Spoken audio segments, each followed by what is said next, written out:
जी अली इम्तियाज़ वड़ाई साहब, ये 24 नवंबर की जो कॉल है पीटीआई की, और ये कहा जा रहा है कि ये हमारी फ़ाइनल कॉल है, तो अब हम मुतालबात की मंजूरी तक, मुतालबात मानने तक हम वापस नहीं जाएंगे, यहीं बैठेंगे। तो लाहौर की इस हवाले से क्या तैयारी है? बिस्मिल्लाहिर्रहमानिर्रहीम जी, पार्टी की तरफ जी हमें तो इंस्ट्रक्शंस तमाम MPs और पार्लियामेंटेरियंस को हैं, तो वो कल हमने वहाँ पहुँचना है और तमाम MNAs और MPs को जो इंस्ट्रक्शन होंगी हमने उन पे चलना है। और लाहौर की तैयारी तो ज़्यादा आपको ऑर्गेनाइजेशन बता सकती है, बीइंग MP है, जो हमें इंस्ट्रक्शंस आई हैं उसके हिसाब से हम तैयारी कर रहे हैं जी। अच्छा, तो ये जब भी आपका कोई जलसा, कोई एहतजाज होता है तो रोड्स तो सारे बंद कर दिए जाते हैं, तो ऐसे हालात में आपके लोग कैसे निकलेंगे?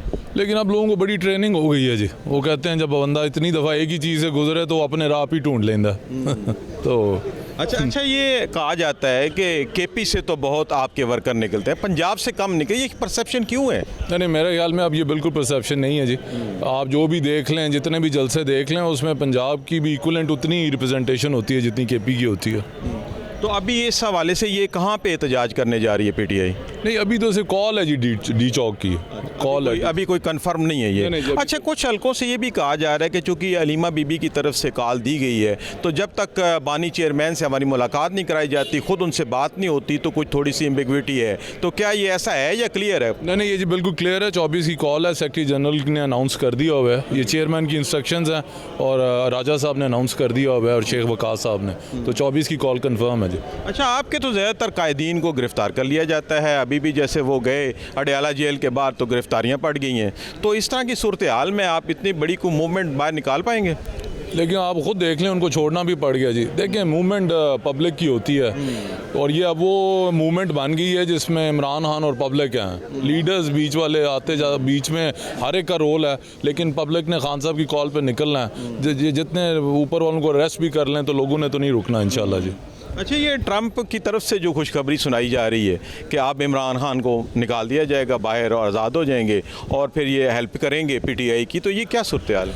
देखें जी, अगर ट्रंप पे अगर प्रेशर है तो वो भी पाकिस्तानियों का प्रेशर है। वो जो पाकिस्तानी जितने भी अमेरिका में हैं, ये उनका प्रेशर उस पर होगा और वो इमरान खान की मोहब्बत के लिए पाकिस्तान की यहाँ से जो लोगों का सारी इन्फॉर्मेशन जाती है, सबको दुनिया में पता है क्या हो रहा है। वो एक बंदा जेल से कॉल देता है, पूरा पाकिस्तान शट डाउन कर जाता है। तो वो तो इमरान खान या PTI ट्रंप के इंतज़ार में नहीं है, असल फैसला पाकिस्तान की अवाम ने करना है जी। मतलब PTI जो पाकिस्तान के अंदर मौजूद है, वर्कर मौजूद है, क़यादत मौजूद है, वो खुद पुरुमीद है, आपको किसी बैरूनी किसी पावर की ज़रूरत नहीं है? नहीं जी, जिस शख्स के साथ 90% पाकिस्तानी खड़ा हो उसे किसी और की ज़रूरत नहीं रहती। उनको ज़रूरत होती है जिनके साथ बंदा ही कोई ना हो। तो जिनके साथ आपको नज़र नहीं आ रही, इनके पास गाड़ी है और खाली झंडा है, बंदा इन्हें ना लाया कोई नहीं।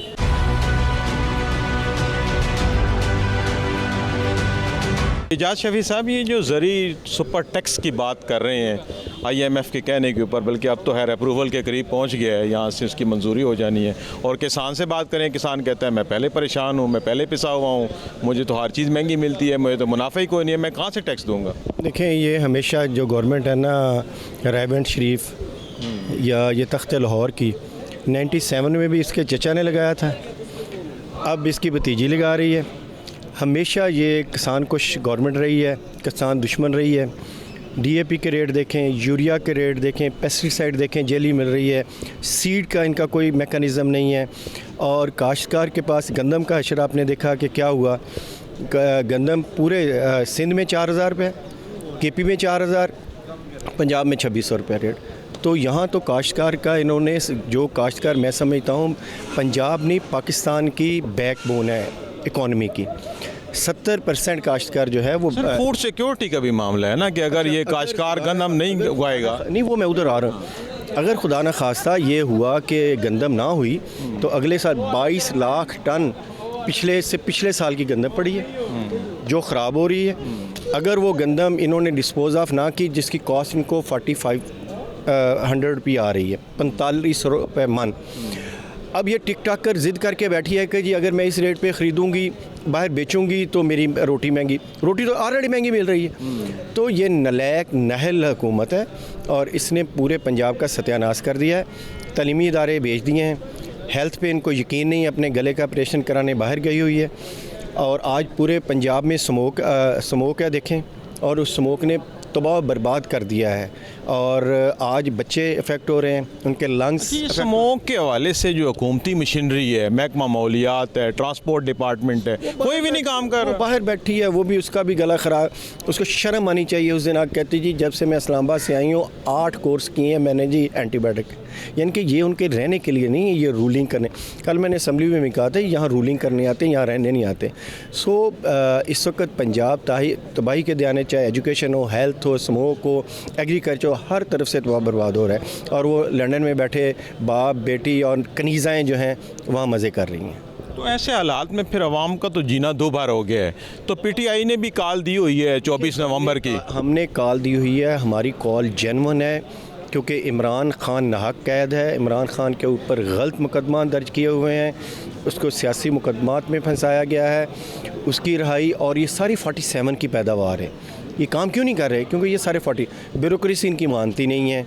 ये सारे 47 के उनको पता है कि ये जेली मैंडेट लेके आए हुए हैं, तो इसलिए इनकी यहाँ जो है ना डिलीवरी ज़ीरो है। और हम इंशाल्लाह 47 भी लेंगे और अपना जो मैंडेट है उसको वापस लेके। ये 24 नवंबर वाला जो एहतजाज है, इसकी जगह भी फाइनल हो गई है डी चौक, और कुछ तरफ कई हलकों से ये कहा जा रहा है कि अलीमा खान की तरफ से चूँकि ये एक कॉल आई है, तो जब तक बानी चेयरमैन से मुलाकात नहीं कराई जाती तब तक हम इसको ऑथेंटिक नहीं मानते। ये ऑथेंटिक किया है, वो कुछ लोग ऐसे हैं जो चरपसंद है, वो नहीं कुछ लोग हमारे अंदर हर पार्टीज़ के अंदर होते हैं नेगेटिव माइंड, वो लोग हैं, लेकिन जो पार्टी का फैसला वो हमारा फैसला। लेकिन पंजाब से जब पिछले 2 दफ़ा हमने देखा है कि आवाम कम निकली है, केपी से बहुत लोग आते हैं, तो इस दफ़ा क्या उम्मीद है? मैं समझता हूँ सबसे ज़्यादा पंजाब कर रहा है। पंजाब की परफॉर्मेंस पूरे पाकिस्तान में सब, केपी तो उनकी हुकूमत है, यहाँ हम जालिमों के हाथों में हैं। यहाँ जुल्म, बर्बियत, पुलिस गर्दी, गुंडा गर्दी, रियासत गर्दी जितनी हो रही है, उसके बावजूद अवाम इमरान खान के साथ। आपके तो जल्द से एहतजाज हुकूमत खुद जो है वो कामयाब करती है, हर तरफ से कंटेनर लग जाते हैं, जिधर देखे कंटेनर लगे हुए हैं, तो ऐसे हालात में आपके वर्कर कैसे पहुँचेंगे जी इंशाल्लाह ताला। ये जो मर्ज़ी कर लें, जितनी मर्ज़ी आप देखें हमने जितनी कॉलें दी हैं वर्कर पहुँचाइए, जितनी मर्ज़ी रुकावटें कर लें, जितनी रुकावटें ज़्यादा करते हैं उतना हमारा वर्कर ज़्यादा चार्ज होता है। ये कितना बड़ा एहतजाज आप समझ रहे होगा? ये बहुत बड़ा एहतजाज होगा इंशाल्लाह ताला। जिस तरह खान साहब ने कहा ये हमारा फाइनल होगा और इसमें हम कोई हज़ारों में होगा, लाखों में होगा, ज़्यादा हज़ारों वाली तो बात ही छोड़ें, लाखों में होता है। ये इमरान खान का है, ये रायवन शरीफ का नहीं है, ये इमरान खान का है। और 24 करोड़ आवाम का वाहिद नुमाइंदा इमरान खान है, उम्मत मुसलमान का वाहिद नुमाइंदा कैदी नंबर 804 है। अच्छा, तो ये आपके जो केपी के वज़ीर आला हैं, ये गुम हो जाते हैं, पहले कहते हैं मैं लीड करूंगा, फिर वो नज़र नहीं आते, ये क्या मसला है? ऐसी कोई बात नहीं है, ये भी सारी स्टोरी है। वो ज़ाहिर एक मजबूरी होती है, वो उधर गए, उनको सारा कॉर्डन कर लिया, रेंजर आ गई, पुलिस आ गई, तो हो कैन पॉसिबल कि वो ये सारा करते। अभी पिछले दिनों में कोई बंदा ये नहीं सोच सकता कोई फॉरवर्ड ब्लॉक बनाने का या कुछ तरह का, no way out of question है। अभी पिछले दिनों में, पिछले जुम्मे वाले दिन यहाँ गवर्नर केपी आए थे, तो हमने उनसे पूछा कि क्या आप गवर्नर और वज़ीर आला एक पेज पर हैं? तो कहते हैं ठीक है, आप हम राज़ी खुशी हैं। हाँ तो ठीक है, गुड गवर्नेंस के लिए अगर ठीक है तो ठीक है, हमें तो कोई इतराज़ नहीं।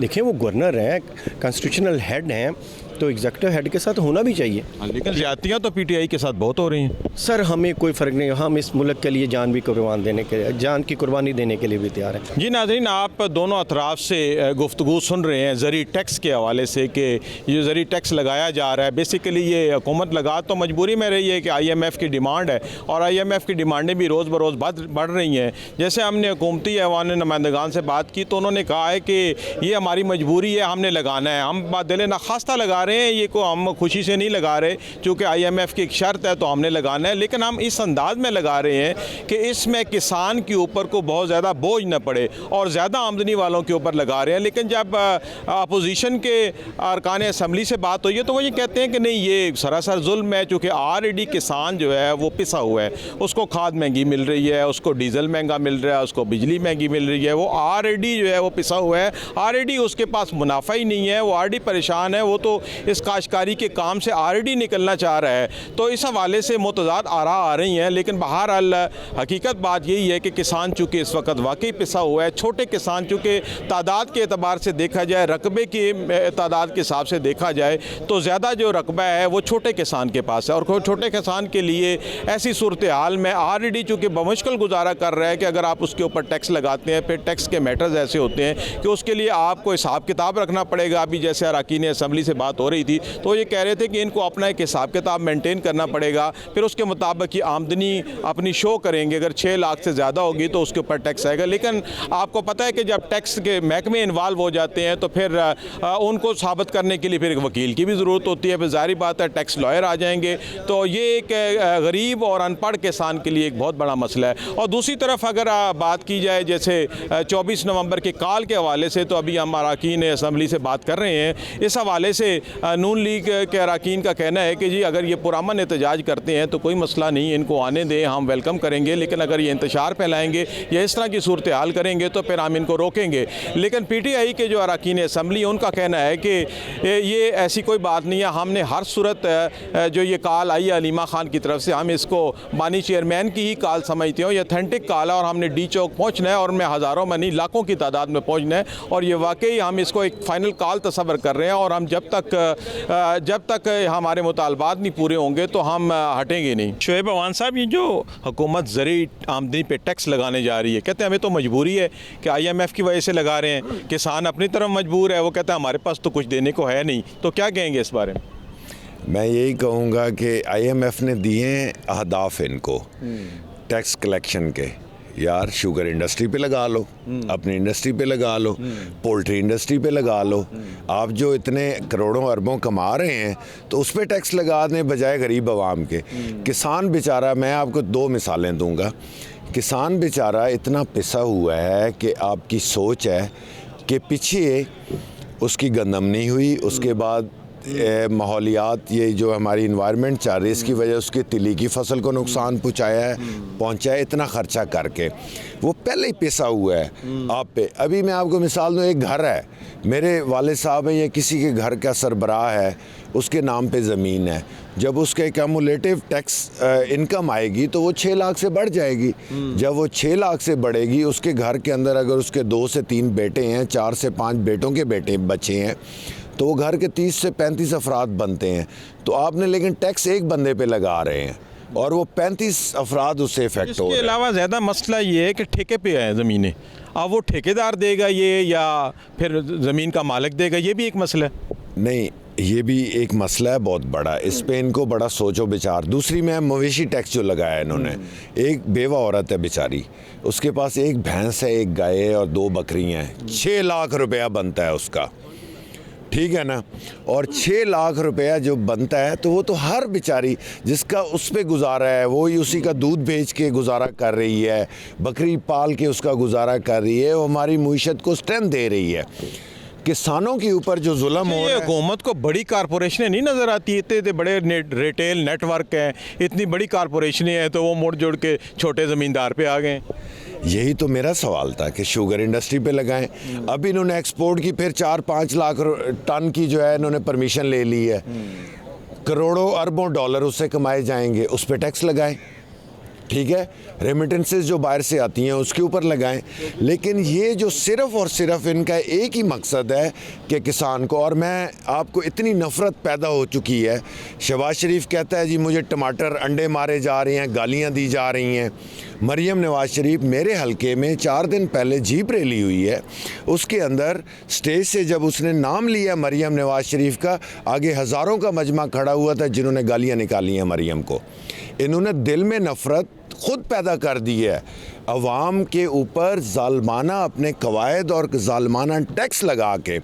मैं कहता हूँ कि ये सिर्फ़ CM साहिबा या PM साहब जो हमारे हैं, सड़क पे ज़रा निकल के दिखाएं पाकिस्तान की। अच्छा, ये 24 नवंबर की जो कॉल आई है PTI की तरफ से, कहते हैं फाइनल कॉल है, तो आप इसको कैसे देख रहे हैं? जी, जो 24 नवंबर है हमारा राइट है एक पुरअमन एहतजाज करना। हम पहले भी कहते रहे और अभी भी कह रहे हैं कि पुरअमन एहतजाज हमारा हक़ है। हमारे साथ ज़्यादतियाँ हो रही हैं, उन ज़्यादतियों का अज़ाला किया जाए, वरना हम एहतजाज हमारा हक़ है, हम करेंगे। तो आपको कितना बड़ा एहतजाज नज़र आ रहा है ये? मैं कहता हूँ जी, इमरान खान की इतनी फॉलोइंग है और हमारी पार्टी की जो चीज़ें, जिस तरह का हमारा मंशूर है, जिस तरह आवाम को लुक आफ्टर किया है पिछले 4, यार किसान से जाके ना, आपके पास कैमरा भी है, आप असम्बली के बाहर खड़े हो जाते हैं, ज़रा जाएं ना किसान के पास, देहातों में जाएं, उससे पूछें कि पिछले 4 साल वो ज़्यादा वो था खुशहाल था या अभी खुशहाल है, आपको जवाब मिल जाएगा उसका।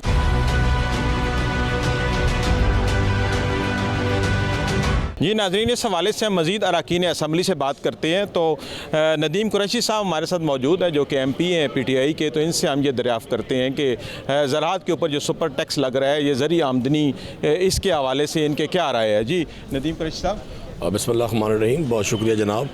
देखिए, मैं समझता हूँ ज़राअत एक वाहिद शोबा है जिसने पंजाब से और फिर पंजाब से पूरे पाकिस्तान के वसाइल में इजाफे का सबब बना रहा है। मैं इस ज़रूरी इनकम पर जो अब टैक्स लगने जा रहा है, मैं इसको ज़ालमाना टैक्स करार देता हूँ। ये विदाउट किसी होमवर्क है, ये सिर्फ IMF के दबाव में ये टैक्स लगाया जा रहा है। ये एक ऐसा माहौल पंजाब में बनाया जा रहा है कि वो काश्तकार जो पिछले कई सालों से अपनी क्रॉप्स के हवाले से बड़ा परेशान है, जो अपनी नई फसल बोने के लिए जिसके पास पैसे नहीं हैं, जो एग्रीकल्चर डेवलपमेंट बैंक का मकरूज़ है, जो अपने इलाके के मकामी वो किसान कार्ड तो ले आए हैं, और क्या करें। किसान कार्ड के 1 लाख रुपए से उनके मसाइल हल हो जाएंगे। मुश्किल है। आप समझते हैं कि जिसकी ये जो आप जो समझ रहे हैं, जो सुपर टैक्स की सूरत में जो लगाया जा रहा है, आप ये पटवारी को, कानून गो को, तहसीलदार को और असिस्टेंट कमिश्नर को जो इख्तियारात दे रहे हैं, पहले फसलें होती थी, पैदा होती थी, मार्केट को जाती थी। अब ये फसलात उठाई जाएंगी, ये माल खाने में जमा होंगी और आधा सरकारी अमला इसको खा जाएगा। ये एक रिश्वत का नया बाज़ार खोला जा रहा है। अगर पंजाब की एग्रीकल्चर जो ज़ुबू हाली का शिकार है, अगर ये ख़त्म हो गई, इस मुल्क की मईशत को कोई संभालने वाला नहीं होगा। तो यही अगर ज़री टैक्स जो बड़ी होल्डिंग वाले ज़मींदार हैं उन पे लगा दिया जाता तो काफ़ी नहीं था। बड़े बड़े लोग हैं, आपके मीडिया पे टैक्स लगने चाहिए। सारा दिन लोगों को प्रोवोक किया जाता है, लोगों को सच्ची खबर से दूर रखा जाता है। ऑलरेडी टैक्स है, पैमरा ने लगाया हुआ है। वो तो बड़ा नॉमिनल सा टैक्स है, क्योंकि मेरा कोई स्पेसिफिक आपके चैनल की मैं बात नहीं कर रहा, मैं तमाम मीडिया हाउसेस की बात कर रहा हूँ। ये बड़े बड़े जो रियल स्टेट के जो बलाएँ बैठी हैं या जिन्होंने एयरलाइंस बनाई हुई हैं, IMF ने तो वाज़े कहा है कि हम तो गरीब पर टैक्स लगाना नहीं चाहते। मैं आपको गुजारिश ये कर रहा हूँ, मैं कोई पॉलिटिकल पॉइंट स्कोरिंग नहीं कर रहा, मैं खुद एग्री ग्रेजुएट हूँ, खुद ज़राअत से मेरा ताल्लुक है, मैं छोटा काश्तकार हूँ। तो अगर छोटे काश्तकार को इस तरह तंग करेंगे तो चूँकि ज़्यादा खराब तो छोटे काश्तकार से आती है, जो होल्डिंग ज़्यादा तादाद के हिसाब से देखी जाए तो उसके पास है, तो ये फूड सिक्योरिटी का कोई इशू तो नहीं पैदा हो जाएगा। मेरी जान, फूड सिक्योरिटी का इशू तो ऑलरेडी है। हम कपास पैदा करने वाला मुल्क था, 1 करोड़ 60 लाख बेल्स हम पैदा किया करते थे, 30 लाख बेल्स भी नहीं है। हमारे टेक्सटाइल इंडस्ट्री क्यों यहाँ से शिफ्ट हो गई है?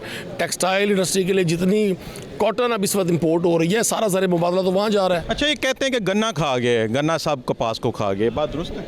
ऐसा नहीं है। हम क्लाइमेट चेंज का शिकार, हम जिस जोन में हैं ये क्लाइमेट चेंज का एरिया आ गया। हम पाकिस्तान उन 8 मुल्कों में शामिल है जिसको वाटर शॉर्टेज का सामना है आने वाले दिनों में, और क्लाइमेट चेंज का सामना है। जिस माहौल में हम खड़े हैं, या से 15 साल पहले था ये माहौल, ऐसा कतई नहीं। अगर गन्ने ने भी खाया है, वो भी मिस प्लानिंग गवर्नमेंट्स की है जिन्होंने कॉटन एरियाज़ में शुगर मिलों को अलाउ किया। तो मैं वही तो गुजारिश कर रहा हूँ, बगैर प्लानिंग के आप हर चीज़ डिक्टेशन पे लेकर और अपने आज को बेहतर करने के लिए आने वाले मुस्तकबिल में अपने बच्चों को जिस रास्ते पर लेकर जा रहे हैं, पाकिस्तान के पास तो जो एग्रीकल्चर है वो साउथ एशिया के लिए एक फूड बास्केट बन सकती है। ये बिल्कुल बॉर्डर के पार, ये वाक़ा से निकले आगे 80 मन गंदम फी एकड़ वो ले रहे हैं। वो तो कहते हैं मशरकी पंजाब जो है वो लश ग्रीन है। वो 4, 5, 6, 7 अजला हैं, मुश्किल एक या 2 डिवीज़न है जो पूरे इंडिया को, हमें तो उनकी मिसाल देते हुए तकलीफ़ होती है। उन्होंने सारी ज़िंदगी पाकिस्तान को तस्लीम नहीं किया। मैं अज़रबैजान की, उज़्बेकिस्तान की, तुर्की की, ईरान की, बरादर इस्लामी मुल्कों की मिसाल आप। अच्छा, ये 24 नवंबर को जो कॉल दी गई है, इसके हवाले से क्या तैयारी हैं? देखिए, मैं गुजारिश करूँ, तैयारियों का आगाज़ है। कल ये कॉल आई है, कल हमारी जो टुमारो मॉर्निंग में, टुमारो इवनिंग में हमारी पेशावर में सब MPs को बुलाया गया, तो वहाँ बड़ी स्ट्रेटजी वाज़े हो जाएगी। काम सिर्फ एक है, हम इस हुकूमत के ख़िलाफ़ सरापा एहतजाज हैं। हम जमहूरी अंदाज में, पुरअमन अंदाज में अपनी जदोजहद करना चाहते हैं। आज जो पंजाब के लोगों में ज़रूरी टैक्स लगने जा रहा है, ये लोगों को 2 माह बाद पता चलेगा क्या हुआ है। 2 माह पहले जब स्टाम्प ड्यूटी बढ़ाई गई थी तो हमने उस वक्त भी कहा था कि ये आप जो सब कुछ कर रहे हैं, एक छोटा 5 मरले का घर खरीदने वाला भी अब इस काबिल नहीं अपना घर खरीद सके। अच्छा, अली अमीन गंडापुर की तरफ से कहा जा रहा है कि ये फाइनल कॉल है, अब हमने वापस नहीं जाना, तो ये पहले की तरह ही ना हो कि फिर वो खुद ही ना पहुँच सकें। नहीं, ऐसा नहीं है इंशाअल्लाह ताला। देखें, मैं गुजारिश कर दूँ, सियासी लोग जदोजहद करते हैं, हतमी नताइज का अख्तियार सिर्फ अल्लाह के पास है। हमारी कोई जंग तो नहीं है, नामों को हथियारों से लेस लोग हैं। हमारे पास तो एक जज्बा है इस मुल्क को ठीक करने की, इस मुल्क की बेहतरी की ख्वाहिशात हैं। हम कोशिश करेंगे इंशाल्लाह, जब पाकिस्तान की आवाम निकलेगी, चारों सूबों से निकलेगी, जौक दर जौक निकलेगी और पुरअमन प्रोटेस्ट। ये कह रहे हैं हुकूमती अरकान असम्बली के, ये अगर पुरअमन आए तो हमें कोई इतराज़ नहीं है, लेकिन इंतशार फैलाने की कोशिश की तो हम रोकेंगे। देखिए क्यों इंतशार फैलाएंगे, नवंबर 2022 से हमारी एक्टिविटी चल रही है। हमने पाकिस्तान की तारीख के सबसे बड़े बड़े जलसे पाकिस्तान तहरीक इंसाफ ने किए, इसकी माजी में मिसाल ही नहीं मिलती। किसी जगह एक गमला नहीं टूटा। हमने अब मार्चेस किए हैं लाहौर में, दीगर शहरों में जो एहतजाज किए हैं। आप मुझे बताएं किसी एक कॉमन मैन की, आप और मैं एक आम शहरी भी तो है ना पाकिस्तान के, क्या हमारी किसी चीज़ को नुकसान पहुंचा है? अगर हम एहतजाज करते हैं, हमें आइन और कानून हक देता है, महज़्ज़ब माशरों में एहतजाज होते हैं। ये जो हुकूमत ने एहतजाज को अपने लिए को गाली समझ लिया और अपने लिए, तो वो क्यों एहतजाज किया करते हैं जब 150 रुपये लीटर पेट्रोल था, जब 18 रुपये बिजली का डोमेस्टिक यूनिट था, 30 रुपये कमर्शियल यूनिट था, जब हर चीज़ का रेट आज से 3 गुना कम था, उस वक्त एहतजाज क्यों था? बिलावल ने क्यों किया? मरियम नवाज साहबा ने क्यों किया? मौलाना फजलुर रहमान ने क्यों किया? जब वो खुद इक़्तिदार में अपोजिशन में थे तो उनको हर चीज़ अच्छी लगती थी। हमें कहते थे IMF के सामने लेट गए हैं। अब मैं वो लफ्ज़ नहीं इस्तेमाल करना चाहता जिस तरह ये लेटे हुए। ये कोई इक़्तिदार की मजबूरी है? ये क्या है कि वज़ीर आला KP और गवर्नर KP अब कहते हैं हम तो एक पेज पे हैं, हमें तो कोई मसला नहीं है, तो आप कहते हैं कि हमने एहतजाज करना है? नहीं, देखें, कभी भी दो मुख्तलिफ नज़रियात रखने वाले एक पेज पर नहीं हो सकते। हाँ, हम एक पेज पर हैं पाकिस्तान के इस्तेहकाम और सालमियत के लिए। पाकिस्तान हम सब की डार्लिंग है, पाकिस्तान हम सब की का मादरे वतन है। हम कभी भी नहीं चाहेंगे कि पाकिस्तान में वो माहौल रहे जो हम देखते देखते बच्चे से बूढ़ा होना शुरू हो गए, तमाम उम्र यही सुनते रहे पाकिस्तान नाजुक हालात से गुजार रहा है। ये 24 नवंबर को कितना बड़ा एहतजाज आप देख रहे हैं? देखिए जी, मैं तवक्को रख रहा हूँ, अगर आम आदमी इन हालात से तंग है और यकीनन तंग है, तो ये सिर्फ तहरीक इंसाफ का एहतजाज नहीं है, ये हर पाकिस्तानी का एहतजाज है। पुरअमन एहतजाज का हमें राइट है, हमें कानून देता है, हमें शरीयत देती है, हमें हमारा आइन और कानून और दस्तूर देता है। अगर हम पुरअमन एहतजाज करेंगे तो हुक्मरानों को और फैसला साजों का अंदाज़ा होगा। वैसे अंदाज़ा उनको है, क्योंकि वो तो अब आवाम को इसमें नोबडी समझ। लेकिन आप देखें कि ऐवानों के अंदर तो कवानीन मंजूर किए जा रहे हैं, कुछ भी नहीं है, आप लोग वाकआउट कर जाते हैं। 26वीं तरमीम हुई तब आप लोग वाकआउट कर गए। नहीं, हमने वर्कआउट नहीं किया, हमने उसके पूरे प्रोसेस, अब ये मैं सेनेट में किया आपने? आज ये देखिए, मैं अपनी बात कर रहा हूँ। ये आज यहाँ एग्रीकल्चर इनकम टैक्स पे बिल हमने अपनी यहाँ तरमीम दी हैं, हमने अपनी तजावीज़ दी हैं, हमारी पूरी तैयारी है। अब जिनके पास अददी अक्सरियत फॉर्म 47 से आ गई है, उसको तो हम नहीं हटा सकते ना हुजूर। हम जज तो नहीं है, हम आरओ तो नहीं है, हमारे पास कोई डंडा और लाठी तो नहीं है। हम तो आवाज़ रेज़ कर सकते हैं, अगर उसमें कोई कमी है तो आप बता दें। हम हर जगह मौजूद हैं, हमने 26वीं आईनी तरमीम में भी पूरा रोल प्ले किया।